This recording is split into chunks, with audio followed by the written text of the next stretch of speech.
Hello, Holy Sunday po sa ating lahat. Magandang umaga po. At muli po ako'y binabati ko kayo ng isang magandang araw ng linggo. Ngayon po ay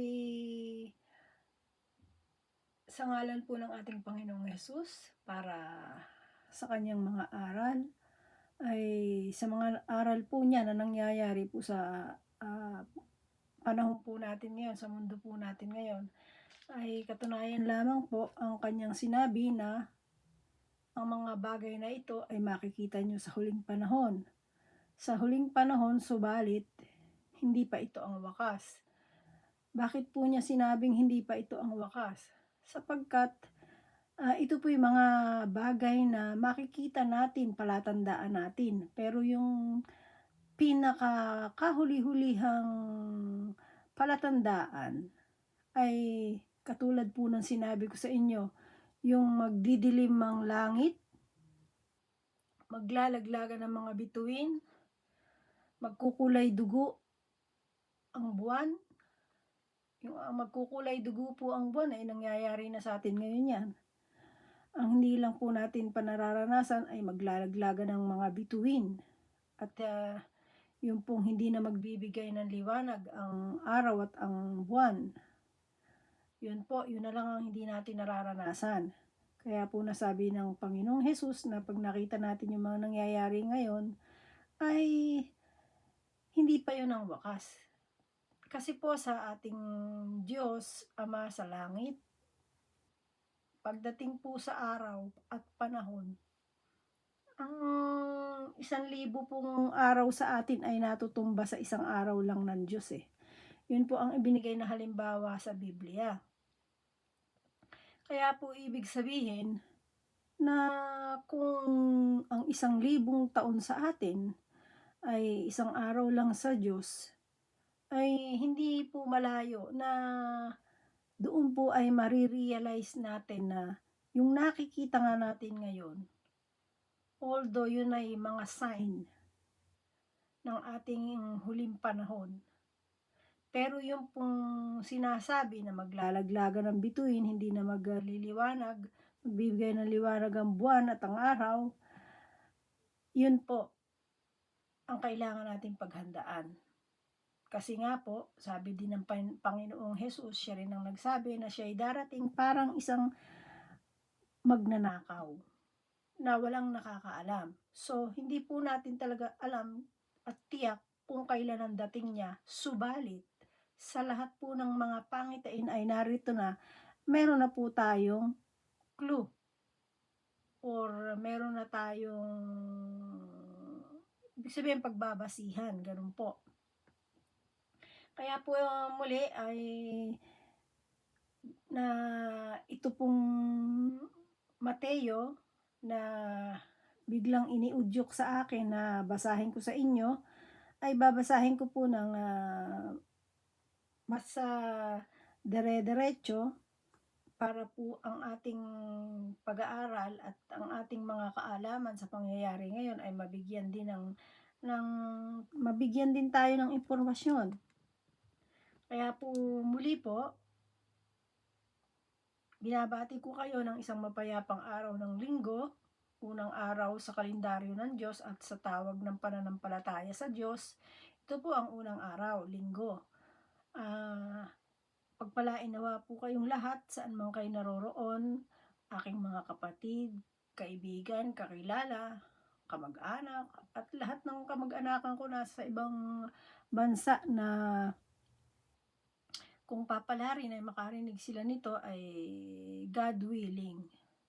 At muli po sa inyo po ay tinataas ko po ang ating panalangin. Muli po tayong manalangin at magsama-samang magbigay pugay at mag-aral sa ating Diyos, amang nag-iisa, tunay at buhay. Diyos na hindi nakikita, subalit buhay at kumikilos.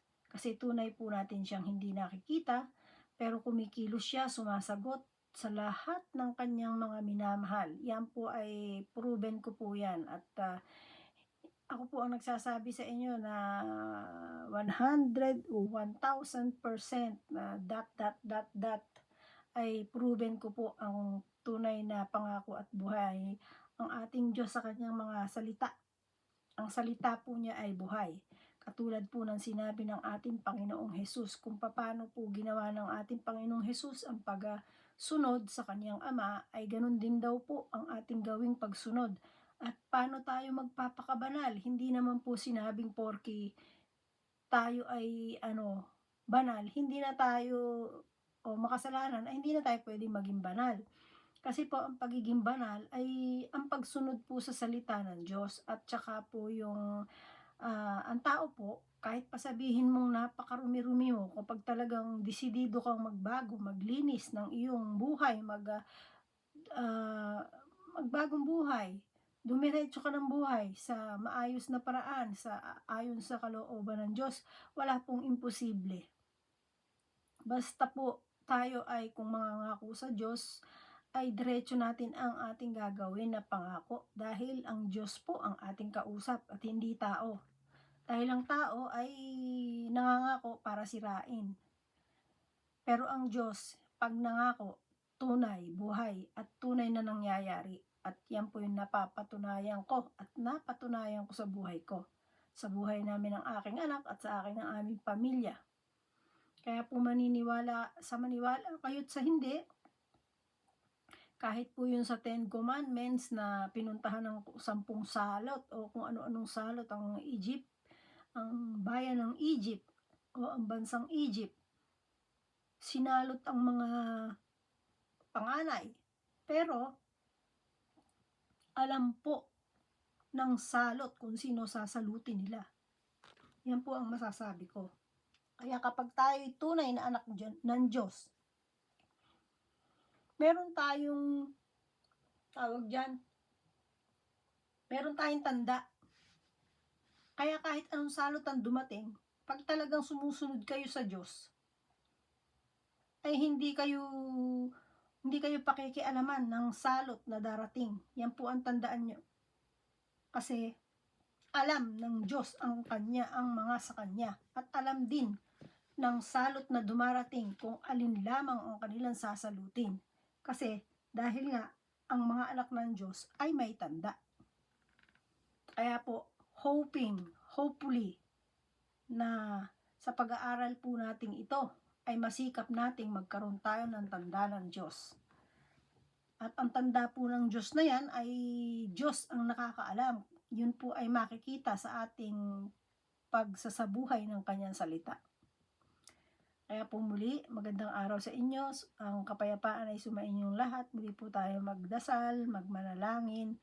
O Diyos Ama sa langit, maraming pong salamat at maraming salamat po sino-sino mo po nakakarinig ng iyong salita at ang iyong pinapahintulutang makarinig ng iyong salita. Maraming salamat po sa iyong pagbibigay ng awa sa kanila dahil naniniwala po ako na ang bawat tao na iyong tinatawag ay iyong kinakaawaan. Kaya po maraming salamat po sa iyong awa sa pagbibigay mo po ng iyong salita, ng lahat ng pamamaraan para malaman namin ang iyong salita. Ngayon po, sa pangalan po ng aming Panginoong Hesus, tinataas po namin ang iyong banal na espiritu na ibigay mo po sa amin upang ang lahat ng aming marinig, mabasa, ng aking mabasa at maiparinig sa kanila ay kanila pong maintindi, makuha, makain, upang makain ng kanilang kaluluwa, maisabuhay at magkaroon sila ng katatagan sa anumang lahat ng kanilang haharapin sa buhay.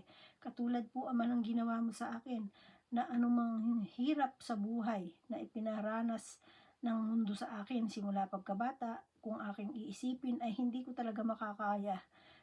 Iniisip ko pa lamang po, nalulula na ako. Subalit naintindihan ko na ikaw pala ay sumasa akin. Marami pong salamat Ama. Kaya po muli sa aming pag-alaala, pagpupugay sa iyo, pagbibigay ng respeto, at pagkain ng iyong salita at pag-aaral ng iyong kalooban, muli po inaangkin namin ang iyong banal na espiritu sa pangalan ng aming Panginoon at tagapagligtas, ang iyong nag-iisang anak na si Kristo Jesus, ang aming Panginoon at ang iyong bugtong na anak na siya naming naging tagapagligtas at iyong pinagkaloob sa amin upang magkaroon kami ng pagkakataon sa buhay na walang hanggan, na kung aming tatanggapin, kakainin, isasabuhay ang iyong mga salita, ay tunay na ibibigay mo sa amin ang pagkakataon na makapiling ka namin. Dahil naniniwala po kami na ang tao ay isang beses mamamatay, isang beses mawawala sa mundo. Subalit sabi mo nga, ang katawang lupang ito'y babalik sa alabok. Subalit ang aming katawang loob, ang aming taong loob, ang aming espiritu, Ama, ay naniniwala kami na may kahihinatnan ayon sa iyong ding salita na ipinaaral mo, binigay mo para iaral ng aming Panginoong Hesukristo. Kaya po, maraming salamat, Ama, sa pagbibigay mo sa amin ng awa at pagkakataon upang kami magkaroon ng kaligtasan at aming makamtan ang iyong buhay na walang hanggan na ipagkakaloob sa amin, na inihalimbawa po ng aming Panginoong Hesus na siya'y minsang namatay, subalit muling nabuhay. Alam ko po, Ama, naniniwala ako, at ayon din sa iyong sulat, ayong salita, ayon sa iyong mga kalooban at batas, ang lahat ng nangyari sa aming Panginoong Hesus ay isang halimbawa para sa aming mga tao na siya naming susundan. Kaya po't naniniwala kami, Ama, at nananalig na ang iyong banal na Espiritu ang siya naming tagatulong upang maintindihan lahat ng iyong kalooban. Salamat po. Ang lahat po ng papuri at pasasalamat ay tinataas namin sa iyo sa langit, sa pangalan ng aming tagapagligtas, ang iyong bugtong na anak, ang aming minamahal, ang aming Panginoong Hesukristo. Amen. Pamuli po mga kaibigan, dito po sa aking pagbasa ay ibibigay ko po dito sa inyo ang nakalagay na paunang sinabi ni Jesus ang magiging kaparusahan nila. Ito po. At ito po ay lalagyan ko rin ng marking para sigurado na alam kong nasabi ko na sa inyo, nabasa ko sa inyo. Ayan po. Paunang sinabi ni Jesus ang magiging kaparusahan nila. Ito po ay nagsisimula dito sa Kapitulo 23. Kapitulo 23. Unahin po natin itong Kapitulo 23-29. Paunang sinabi ni Jesus ang magiging kaparusahan nila. Sa mga aba ninyo, mga eskriba at mga pariseyo, ang mga mapagpaimbabaw, ipinagtatayo ninyo ng mga libingan ang mga propeta at ginagayakan ng mga puntod ng mga taong namuhay ng matuwid. At sinasabi ninyo, kung kami sana'y nabuhay sa kapanahunan ng aming mga ninuno, hindi namin ipapapatay ang mga propeta. Sa sinabi ninyong iyan, inaamin ninyong kayo'y mga anak ng mga nagpapatay sa mga propeta. Sige, tapusin ninyo ang pinasimulan ng inyong mga ninuno. Mga ahas, lahi ng mga ulupong, hindi kayo makaiiwas na maparusahan sa impyerno. Kaya nga, magsusugo ako sa inyo ng mga propeta, mga pantas at mga eskriba. Papatayin ninyo ang ilan sa kanila at ang iba'y ipapako sa krus at ang iba'y hahagupitin ninyo sa inyong sinagoga at uusigin sa bayan-bayan. Dahil dito, babagsak sa inyo ang parusa sa pagpatay sa lahat ng taong matuwid sa buong sanlibutan. Magmula sa pagpatay sa walang salang si Abel hanggang sa panganay kay Zacarias na anak ni Barakias, Pinatay ninyo siya sa pagitan ng dambanang sunugin ng mga handog at ng gusali ng templo. Sinasabi ko sa inyo ang parusa dahil lahat ng ito'y babagsak sa mga tao sa kasalukuyan. O ayan po, sinasabi po dito, ang pinatutungkulan po dito ay yung mga eskriba noong unang panahon na hanggang ngayon ay nabubuhay pa rin sila sa pagbibigay pugay sa paggawa ng mga kung ano-anong estatwa, puntod ng mga propeta, ginagayakan. Kumbaga, di po ba meron tayong mga nangyayari, ginagawang saint, ganyan. Ito po yung sinasabi ng Panginoong Hesus kasi bawal po sa Diyos yun eh. Hindi po okay sa Diyos yun eh. At saka nakalagay naman po dito, sinabi ng Panginoong Hesus, mga ahas, lahi ng mga ulupong, hindi kayo makakaiwas na maparusahan sa impyerno. Kaya nga magsusugo ako sa inyo ng mga propeta, mga pantas, at mga eskriba. Ayan. Ito po yung nangyari na po ito eh, yung mga nakalagay dito. Subalit, nangyayari pa rin naman ngayon. Kaya, kung talagang tunay na susundin ng mga eskriba, pariseyo, ang tamang sinabi ng Panginoong Hesus. At kung talagang paniniwalaan nila ang Panginoong Hesus at hindi lalabas na sa kanila kumbaga sumusunod lang sila na sabi nga paimbabaw. Ibig sabihin paimbabaw yung fake. Parang ganon, yung hindi totoo.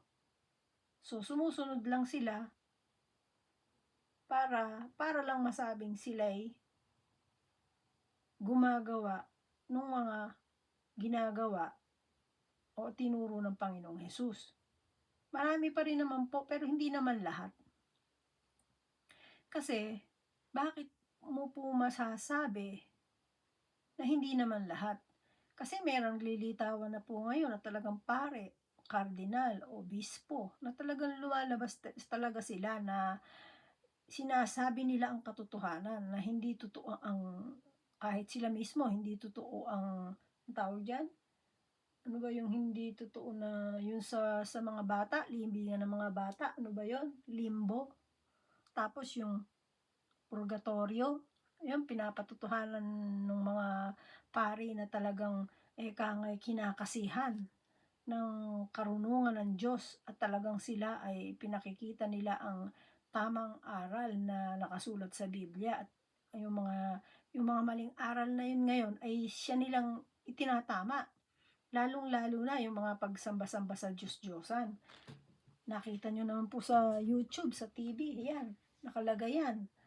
At ilan na rin yung nakita kong pare, obispo, kardinal, na nagsasabi talaga sila na yung mga pagsamba sa Diyos-Diyosan ay mali sa mga ribulto.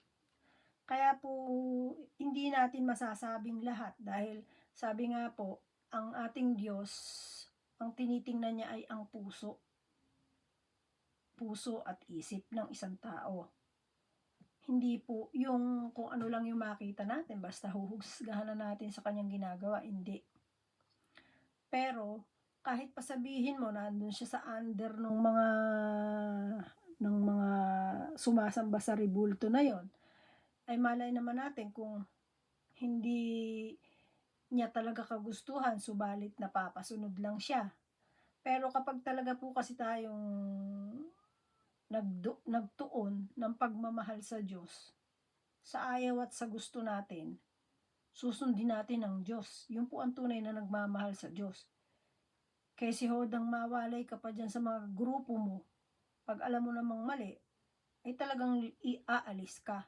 Kasi, hindi naman sinabing porke wala kang simbahan, porke wala kang kung alam mo namang mali, ay sabi nga ng Panginoong Hesus, merong flock, a little flock. Yung pong a little flock na yun yung mga tao na talagang tunay na sumasamba, sumusunod sa Panginoong Hesus.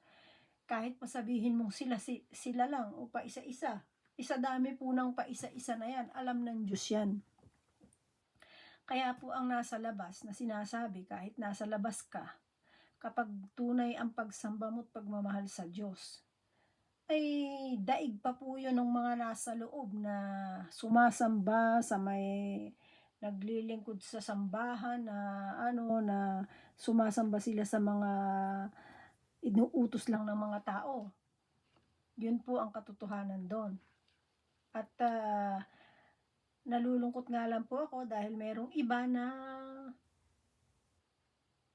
hindi talaga nila maintindihan. Bagay, nasusulat naman yon kasi sabi, kahit sabihin mo nang sabihin sa kanila, hindi nila maiintindihan kasi nga sila'y binulag na ng hari ng mundo. Binulag. Pag sinabing binulag, kahit ipakain mo pa yung katotohanan, hindi nila malalasahan, parang ganon. Yun po yung sinabi ng Diyos. Kaya po, sige po, pagpatuloy na po natin ito. Ang susunod naman po, ang pag-ibig ni Jesus sa Jerusalem. Jerusalem, Jerusalem, pinapatay mo ang mga propeta at binato ang mga sinugo sa iyo. Makailan kong sinikap na kupkupin ang iyong mga mamamayan gaya ng paglukob ng isang inahin sa kanyang mga sisiw. Ngunit ayaw ka, kaya't lubusang pababayaan ang iyong tahanan. Sinabi ko sa inyo, hindi na ninyo ako makikita hanggang dumating ang oras na sabihin ninyo, pagpalain nawa ang dumarating sa pangalan ng Panginoon. O, ayan po. Nakalagay po dito, ang title nito ay ang pag-ibig ni Jesus sa Jerusalem. Subalit kahit gaano ka mahal ng Panginoong Jesus, pero ang pagmamahal na binigay niya hindi napalitan ng katulad ng pagmamahal niya. Kaya po nakalagay dito, sinasabi ko sa inyo, hindi na ninyo ako makikita hanggang dumating ang oras na sabihin ninyo, pagpalain nawa ang dumarating sa pangalan ng Panginoon. Yun. So, may babala din ng Panginoong Hesus, ano?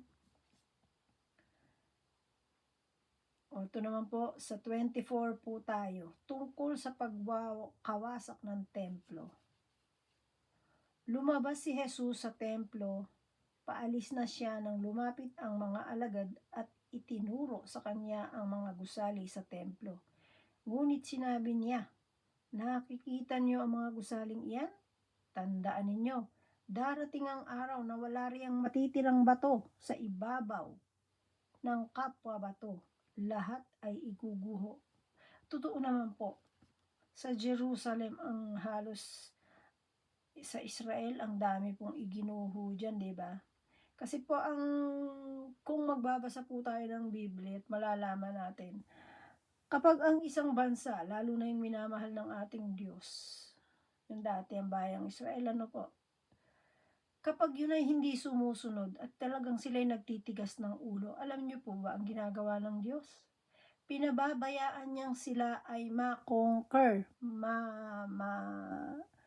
mapasok ng mga talagang sila'y kung ano-anong talagang nangyayari sa kanila. Yun po ang katotohanang sumasa Biblia. Pinapayagan ng Diyos na sila ay masakop ng kung sino-sino na sisira ng kung ano-ano meron sa kanila. Lalo-lalo na nga po yung unang-una na yung mga sumasamba sa Diyos-Diyosan, gumagawa ng mga ribu-ribulto ng mga estatwa para sambahin. Yan. Yan po nasa Biblia mismo yan. Kaya po ang mga kaaway ay pinababayaan ng Diyos na pumasok sa kanila dahil nga hindi sila sumusunod dun sa sinabi na yon na huwag kayong gagawa ng kahit anong imahin at inyong sasambahin. Ako lamang ang inyong sasambahin dahil ako'y mapanibughuing Diyos. O, hindi nila tinutupad yon at hindi nila tinutuloy yung kanilang mga pinangako nung kanilang mga ninuno. Yan na naman po'y kumalat na hanggang sa buong mundo. Ganyan ang nangyayari ngayon. Kaya hindi tayo magtataka kung ano-ano nangyayari sa halos lahat ng parte ng mundo. Kasi nga, yan ang kauna-unahang ikinagalit ng Diyos, ang pagsamba sa mga ribultong ginagawa ng kamay ng tao. Dahil ginawa mo, puno, ginawa niya, nilikha niya, binuhay niya yung puno. Ngayon, pinutol mo yung puno, ginawa mong estatwa, inanyuan mo ng Virgin Mary, inanyuan mo ni San Pablo, inanyuan mo ng Panginoong Jesus, kinulayan mo, binihisan mo, dinamitan mo, pagkatapos, saka mo sasambahin. O sige nga, ay di ba ang laking pang-aasar sa Diyos yun? Bago siya na gumawa ng kahoy, hindi mo sinamba. Tapos yung kahoy na puno, ginawa niya, pinatubo niya, kinuha mo, nilagyan mo ng anyo, bago mo sinasamba. O di, anong tawag doon? Di ba nga po? O sige, kayo mag-isip. O ito na po tayo. Mga kahirapan at pag-uusig na darating. Ayan. Dahil nga po sa kasamaan na ginagawa at sa hindi pagsunod ng tao sa mismong batas ng Diyos na paulit-ulit na hindi sinusunod, ay ito po ang nakalagay. Mga kahirapan at pag-uusig na darating. Nasa bundok ng mga olibo si Jesus, samantalang siya'y nakaupo roon. Palihim siyang tinanong ng kanyang mga alagad, kailan po ba mangyayari ang mga bagay na ito? Ano po ang magiging palatandaan ng inyong muling pagparito at ng katapusan ng mundo? O, yan po, maliwanag ha. Sumagot si Jesus, mag-ingat kayo na huwag kayong mailigaw ninuman. O, yan po maliwanag. Sumagot si Jesus, mag-ingat kayo na huwag kayong mailigaw ninuman, sapagkat maraming paparito sa aking pangalan at magsasabi, ako ang Mesiyas, at marami silang maililigaw. O di po ba ang dami nang umaangkin na sila yung Mesiyas dyan? O, siguro may mga alam na kayo kung sino-sino. Dami-dami dyan sa pinapakita na sila daw ang Mesiyas, o di ba? At eto po ang kasunod, at marami silang maililigaw. Makaririnig kayo ng alingaw-ngaw ng labanan at ng mga balita tungkol sa digmaan. Huwag kayong mababagabag. Dapat mangyari ang mga ito, ngunit hindi pa ito ang wakas, sapagkat makikibaka ang bansa laban sa kapwa bansa at ang kaharian laban sa kapwa kaharian. Magkakagutom at lilindol sa iba't ibang dako. Ang lahat ng ito'y pasimula lamang ng mga paghihirap sa mga panahong iyon. Kapupuutan ninyo ng lahat kayo ng lahat dahil sa akin at isasakdal upang pahirapan at patayin. Maraming tatalikod sa kanilang pananampalataya at mapupuot sa isa't isa. Ipagkakanulo ng isa't isa ang kanyang kapwa. Marami ang magpapanggap na propeta at ililigaw nila ang marami. Ang kasama ay lalaganap, anupat man lalamig ang pag-ibig ng marami. Ngunit ang mananatiling tapat hanggang wakas ay siyang maliligtas at ipangangaral sa buong excuse me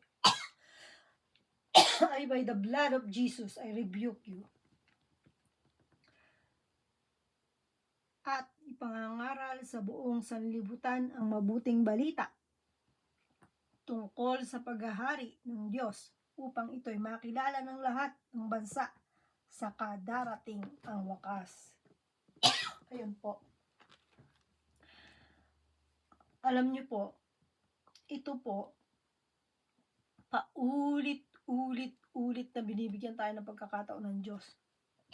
Kung hindi niyo po napapansin. Lahat po ng ito'y nangyari na. Pero paulit-ulit na nangyayari ang mga ito. Pero, Sabi nga po ng Panginoong Diyos, hindi pa ito ang wakas. Tunay po yun, hindi pa ito ang wakas. Pero, kailangan nating magpakatatag. At ito pong paulit-ulit na ito. Dati, yung pinakamalala nangyari na. Ngayon, naulit na naman. So, pang ilang pagkakataon na po ang binigay sa atin ng Diyos. Pang ilang maraming beses na pagkakataon na binibigay ng Diyos, hindi pa po sa ating panahon.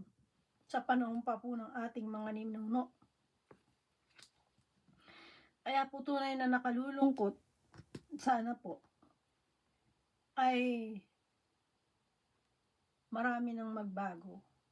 Pero, yun po ang isang makikita mo dun po sa sinabi na sa huling panahon, yung talagang huli na, ano po, swerte na kung bigyan pa tayo ng pagkakataon. Yun daw pong masama, magpapakasama. At yung mabuti ay magpapakabuti. So, nangyayari po ngayon yan, yung masasama, tunay na nagpapakasama. Kaya kahit anong gawin ng tao ay nagpapakasama. Pero yung mabuti, kahit anong gawin ng tao sa kanya ay nagpapakabuti siya. Nagsisikap siya. Kasi sa totoo po, ang kalaban natin ngayon sa panahon ngayon ay masamang espiritu. Hindi po ang tao. Although nasa tao. Kasi ginagamit sila ng masamang espiritu. Kasi yung mga nagagamit na yon, yun yung mga tao na mahina ang pananampalataya sa tunay na Diyos at hindi nakikilala ang tunay at nag-iisang buhay na Diyos Ama na sumasalangit. Although nakikilala nila ang Panginoong Hesus, pero hanggang dun lang. Dadasal sila pag may kailangan. Dadasal sila, gusto nila manalo sa eleksyon, dadasal sila. Pero sa totohanan po, hindi po ang Diyos, ang tunay na Diyos at ang tunay na Panginoong Hesus ang dinadasalan nila. Ang dinadasalan nila yung sinusunod nila. Sino po yung sinusunod nila na tinasabing hari ng mundong ito? Ay di si Satanas, yung kalaban ng Diyos. Di nga po ba't binigay kay sa Panginoong Hesus? Itinukso ni Satanas yan. Ibibigay ko lahat sa iyo ng lahat ng narito sa mundong ito. Kaharian, lahat, kapangyarihan, ganyan. Sambahin mo lang ako at lumuhod ka lamang sa akin. Oh, si Satanas, na maliwanag. Dahil marami ang tao, para lamang maging mayaman, para lang maging kanila ang lahat ng bagay sa mundo, anong ginagawa? O de sino po ang sinusunod nila? Hindi po ang Panginoong Hesus. Kaya makikita mo, nagdadasal sa Panginoong Hesus, tapos ang sinusunod mo at ang ginagawa mo, kitang-kita naman sa'yo. So, mabilis po nating malalaman kung sino talaga yung kanyang dinadasalan. Ganun po yun. O, ito po tayo. Ang kalapastangan ng walang pangalawa. O, ayan na. Ang kalapastangan ng walang pangalawa. Makikita ninyo, nagaganap sa banal na lugar ang kalapastangan ng walang pangalawa na tinutukoy ni Propeta Daniel. Unawain ito ng bumabasa. Kapag nangyari na ito, ang mga nasa Hudeya ay dapat tumakas sa kabundukan. Ang nasa bubungan ay huwag nang mag-abala pang bumaba upang kumuha ng kahit ano sa kanyang bahay. At ang nasa bukid ay huwag nang umuwi upang kumuha ng balabal. Kawawa ang nagdadalang tao at ang nagpapasuso sa mga araw na iyon. Ipanalangin ninyo na ang inyong pagtakas ay huwag mataon sa taglamig o sa araw ng pamamahinga. Sapagkat sa panahong iyon, ang mga tao ay magdaranas ng napakalaking kapighatian. Hindi pa nararanasan mula ng likhain ang sanlibutan hanggang sa ngayon at hindi pa mararanasan pa kahit kailan. At kung hindi paikliin ang panahong iyon, walang maliligtas. Ngunit alang-alang sa mga hinirang, paiikliin ang panahong iyon. O yan, hindi niyo po ba napapansin? Napakabilis ng panahon ngayon. Yun po ang isang way. Pinaiikli, ibig sabihin, bakit ang bilis-bilis ng panahon? Kasi pag hindi bumilis ang panahon, marami po ang magiging masama pa. Kaya, pinabibilis ng Diyos ang panahon para ang mga tao ay huwag nang magpakasama. Yun po yun.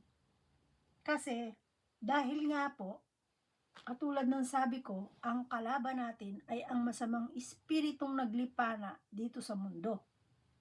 Hindi po ang tao. Although nakikita niyong tao, pero ang taong nasa loob ng taong yon ay ang masamang espiritong kampon, kasamahan ng mga ang kampo ni Satanas ng kaaway ng Diyos. Ginagamit lamang po ang tao.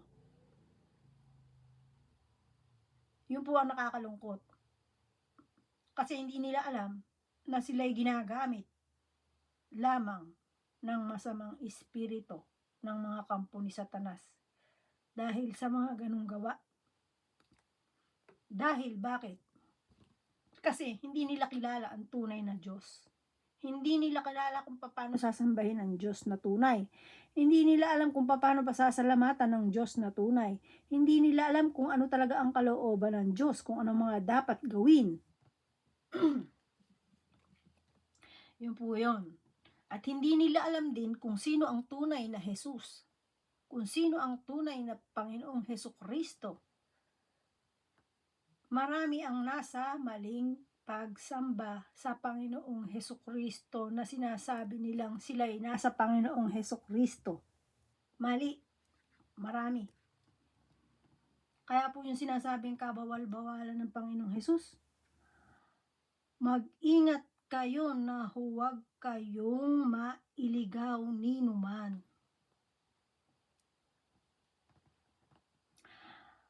Kasi marami yung nagsasabing sila ay sa Panginoong Jesus.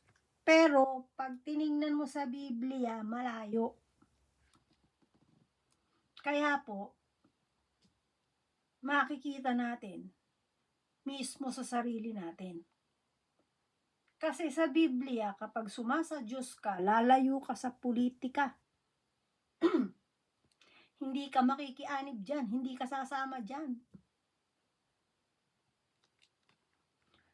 Sapagkat sinabi sa Biblia mismo, nasusulat, marumi ang politika. Eh di nga ba, kayo na makapagsasabi. Continuation po natin.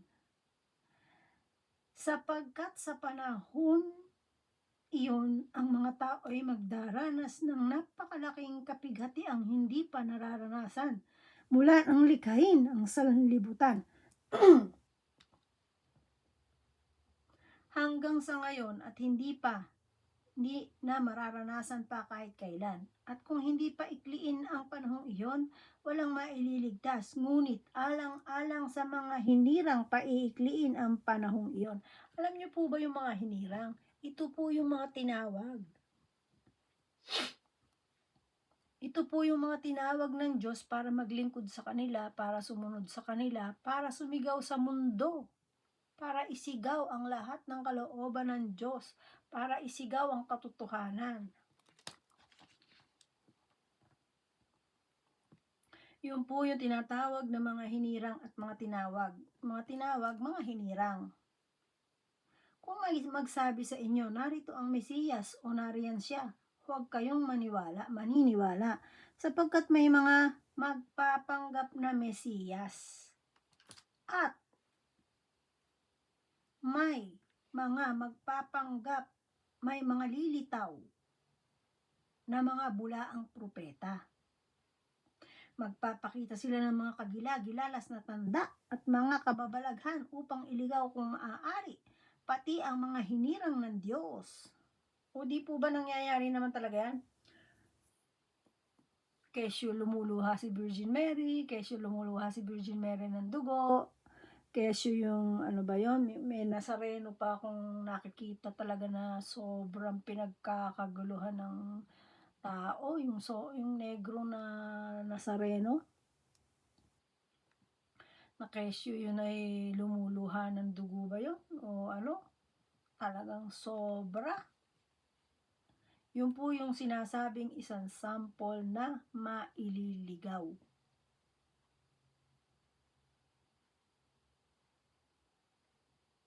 Kaya po, inuulit ko, tandaan ninyo, ipagpauna ko nang sabihin ito sa inyo.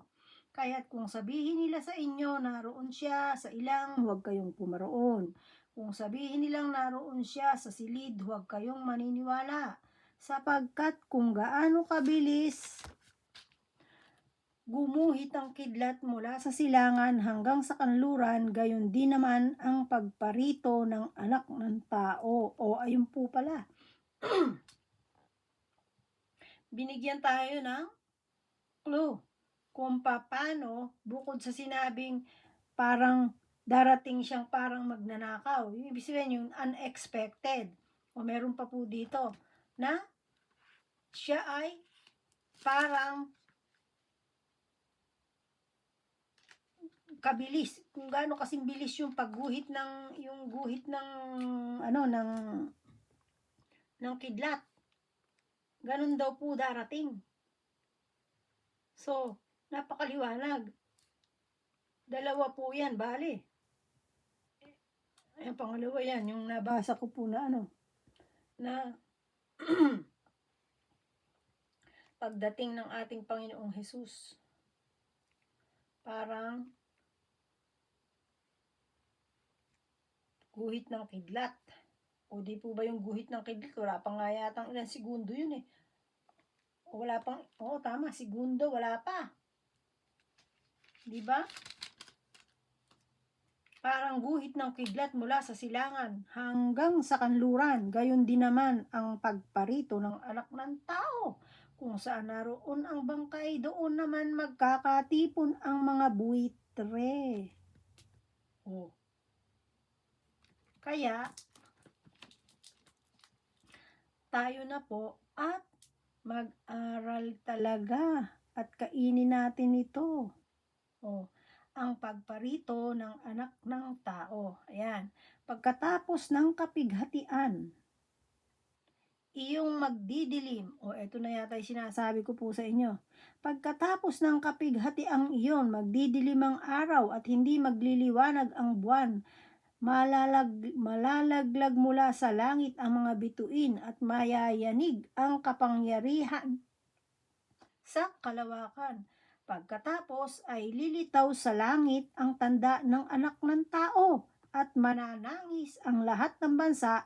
Makikita nila ang anak ng tao na nasa alapaap dumarating na may dakilang kapangyarihan at malaking karangalan. Sa hudyat ng malakas na tunog ng trumpeta, susuguin niya ang kanyang mga anghel sa apat na panig ng daigdig at titipunin nila ang mga hinirang mula sa lahat ng dako. Wow, praise God, hallelujah. O, ayan po, maliwanag na maliwanag.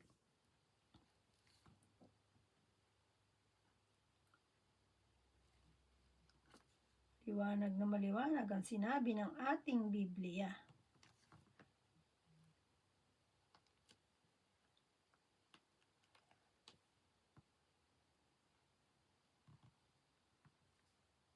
Na dun sa hindi pagbigay ng liwanag ng buwan, makikita natin sa alapaap ang ating Panginoong Hesukristo, ang kanyang liwanag sa alapaap. Bakit nga hindi makikita ng sanlibutan yan? Siyempre, katulad po ng nabanggit ko, magdidilim ang mundo, walang liwanag, tanging ang liwanag sa alapaap at ang Panginoong Hesukristo ay lalabas, lilitaw. O, diba?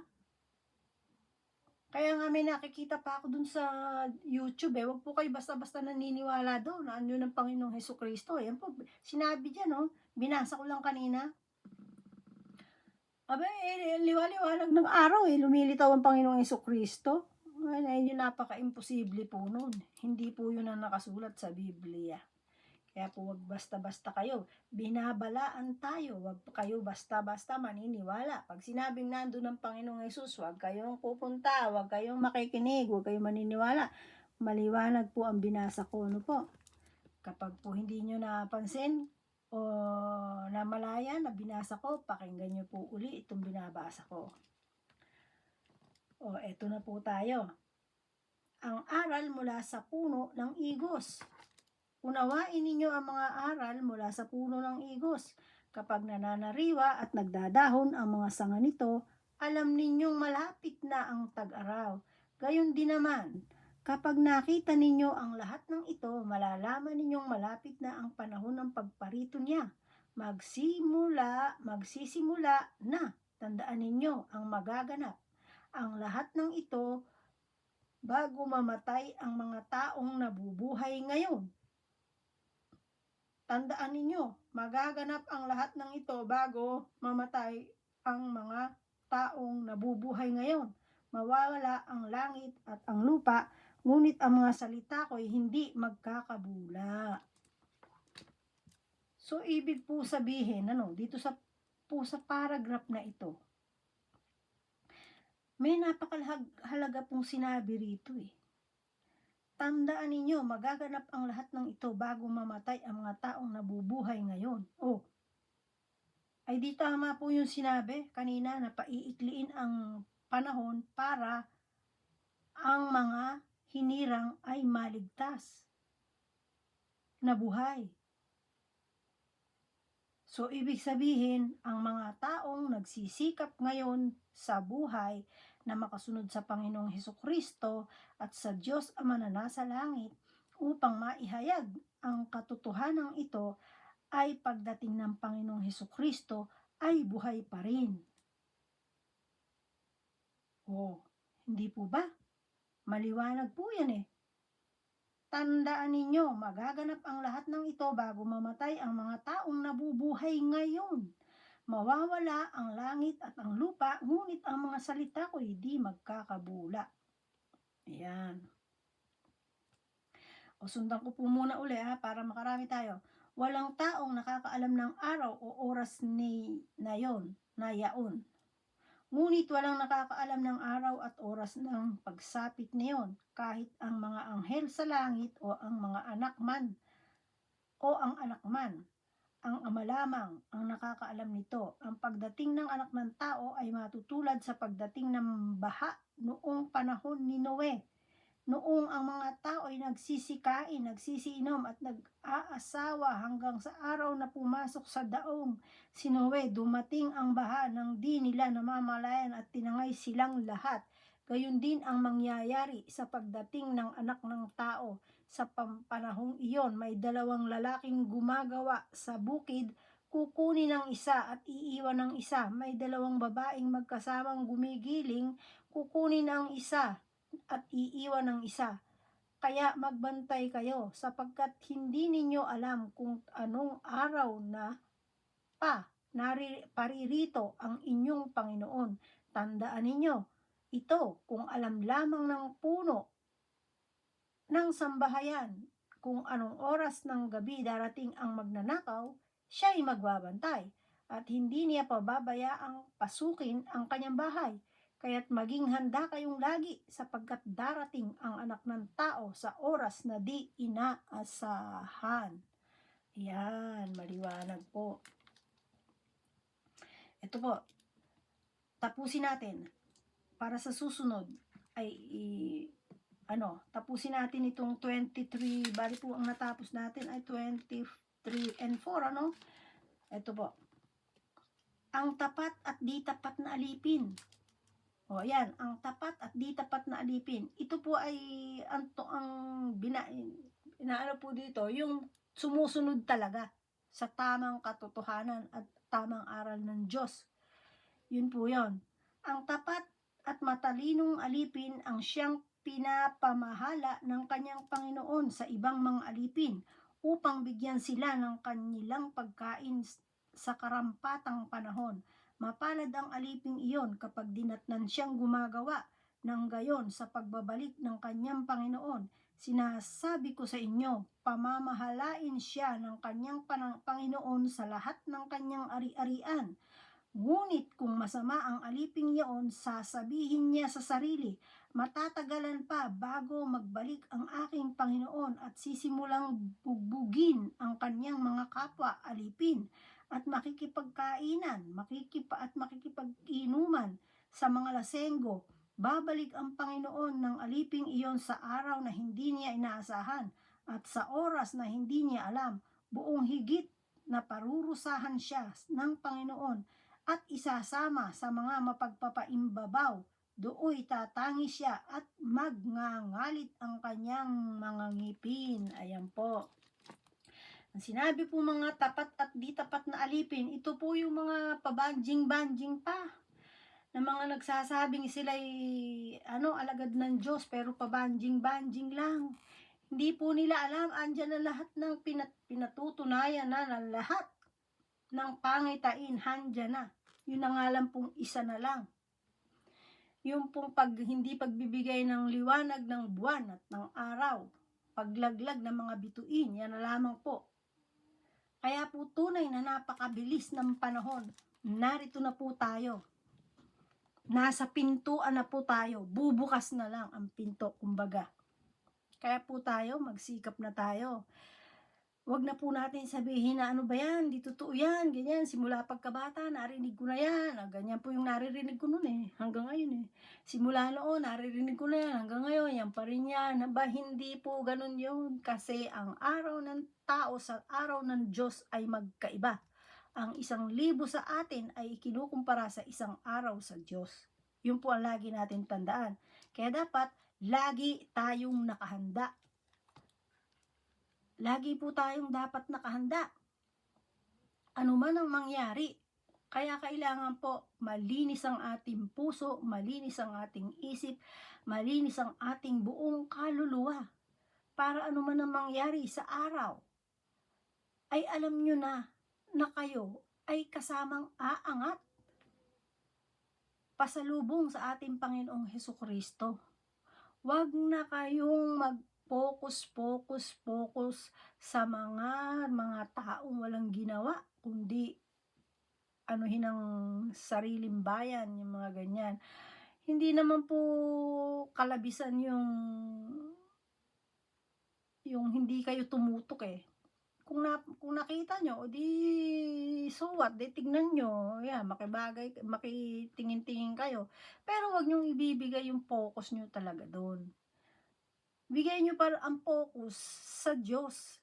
Makakita man kayo ng ganon, panalangin nyo, Diyos Ama sa langit, kaawaan mo po sila. Sa pangalan ng aking Panginoong Jesus, kawawa naman po ang aming bayan. Tulungan mo po ang nag-iisang nagbibigay ng tunay na paglilingkod sa aming bayan at alisin mo po ang mga masasama. Ganon. Kasi hindi po natin maiwasan yung hindi natin makita Siyempre, buhay tayo. Pero, magpatuloy tayo sa ating paggawa. Ayawan man tayo ng kahit sino. Ako po yan ang katwiran ko sa totoo lang. Paniwalaan ako't hindi. Ayawan ako. Magustuhan ako. Ang paglilingkod ko po ay sa aking Diyos Ama sa langit at sa Panginoong Hesukristo. Kasi hindi ko po hinahangad na ako'y mapabuti sa tao. Pero masisira naman sa Diyos. Hindi po ganun. Okay lang po akong mapasira sa tao or sirain or bagay. Dinanas ko na nga po yan simula pagkabata hanggang sa ngayong paglaki ko May pamilya na ako't lahat, may anak na ako't lahat, talagang dumarating pa rin yan. Pero po talaga na nakikita ko yung umaayaw sa akin. Kasi akala nila hindi pa rin totoo yung sinasabi at sinasabi ko. Yan po'y hindi ko sasabihin kung walang banal na espiritong tumutulong sa akin. At ako po dati hindi ganito kadaldal. Pero pagdating sa salita ng Diyos, nakita nyo naman, tuloy-tuloy, ayaw nang tumigil. Kaya po ako, ang tangi ko pong masasabi, ngayon, ang napansin ko nga po, ayawan man ako, hindi man ako bigyan ng panahon, hindi man ako pansinin, okay lang, basta ako naibigay ko yung pwede kong maibigay, masabi ko yung pwede kong masabi, kasi pagdating ng araw, hindi na ako masisisi, kasi sisingilin tayo ng Diyos eh. Sisingilin tayo ng Diyos, tatanungin tayo, ikaw ba, yung kaibigan mo ba na yan, sinabi mo lahat ng katotohanan? Oh, bakit hindi mo sinabi? Meron nga ang nagano sa akin, ayaw niyang mawalan ng kaibigan. Ay, hindi ganon. Ang tunay na nagmamahal, sasabihin mong lahat ang tama. Yun po ang katotohanan. Magalit siya sa hindi. Kasi minamahal mo ang Diyos mo, minamahal mo rin siya. Yun po yun eh. Kasi gusto mo siyang maligtas. At lagi po nating tatandaan, ang sinasabi sa Biblia, may nauunang nahuhuli.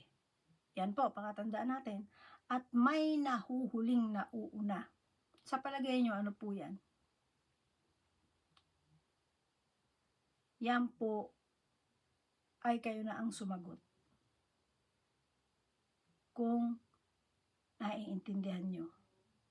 Kaya po, nawa, mga nabanggit ko, nabasa ko, sa buhay po natin, tanggapin natin, at ang tingnan po natin yung salita ng Diyos.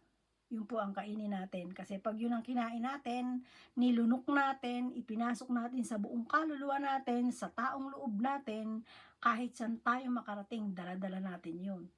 Tatandaan nyo po yan. Yan po ang isang pinakamaganda nyong sandata saan man kayo magpunta. Kaya po muli, maraming salamat sa Diyos at muli na sa isang oras na ito ay nagamit niya ako sa pagsalita ng kanyang salita. Nawa po ay abutin kayo ng kanyang salita, iligtas at isabuhay nyo po para makita nyo po ang tunay na kapangyarihan ng ating Diyos Ama at ang kanyang tunay na pagmamahal. Ganon din po ng ating Panginoong Hesukristo. Kaya po muli, maraming salamat po sa lahat ng nakarinig. Nawa ay kasihan kayo ng banal na espiritu, abutin ng mapaghimalang kamay ng ating Diyos Ama sa langit. Ibigay sa inyo ang kaliwanagan, isabuhay po ninyo at nang makita nyo ang tunay na pagmamahal ng ating Diyos Ama na sumasalangit. Sapagkat yan po lahat ay aking proven, ay buhay na patutupo ako na sinasabi ko sa inyo, lahat po niyan. Kaya po, ako po ay talagang willing magpatotoo sa inyo ng mga kabutihan ng Diyos. O sige po, maraming salamat po muli at nawa po ay nabuksan tayo. Sa pangalan ng Panginoong Hesus, muli po ay manalangin tayo. O Diyos Ama sa langit, maraming salamat po sa tulong na iyong banal na Espiritu, anuman ang naipamahagi natin, naibasa natin, nawa po ay abutin sila saan man silang lugar sa buong mundong ito, ay narinig nila ang talagang importante mong pinasasabi sa kanila, ang mga bagay-bagay. Alam ko pong napakarami mo pang gustong ipaabot sa kanila. At subalit sa araw po na ito ay nagpapasalamat po kami, papasalamat po ako, nagamit mo po ako upang sa isang oras na ito ay naibigay ko sa kanila ang kalooban na gusto mong marinig nila. Salamat po Ama at muli sumaaming lahat ang iyong pagpapala Ama at ang iyong buhay na pagmamahal at lahat po ng aming panalangin at ang aming kahilingan, ang aming pong pangailangan sa buhay nawa po Ama sa pangalan ng aming Panginoong Hesus ay pinagkaloob mo na. Maraming salamat po. Salamat pong Ama sa iyong pagmamahal at sa iyong pagsuporta, pangangalaga sa amin, saan man kaming gawi ng mundo maparoon, ng lugar ng kung saan kami naroroon. Basbasan mo po't abutin, iligtas, pagpalain ang aming pamilya, ang aming kamag-anakan, ang aming mga mahal sa buhay, ang aming kaibigan, ang aming mga kapatid sa Panginoong Hesukristo, ang aming mga kaanak, lahat ang aming mga kasamahan sa trabaho. At higit sa lahat po, ang lahat ng mga taong walang ibang inaasahan kundi ikaw. Muli po, maraming salamat. Ang lahat po ay itinataas ko sa makapangyarihang pangalan ng aming Panginoon at Tagapagligtas na si Kristo Jesus. Sumayin niyo pong lahat mga kaibigan ang kapayapaan at pagpapala ng ating Diyos Ama sa langit. Maraming maraming salamat po at God bless you all.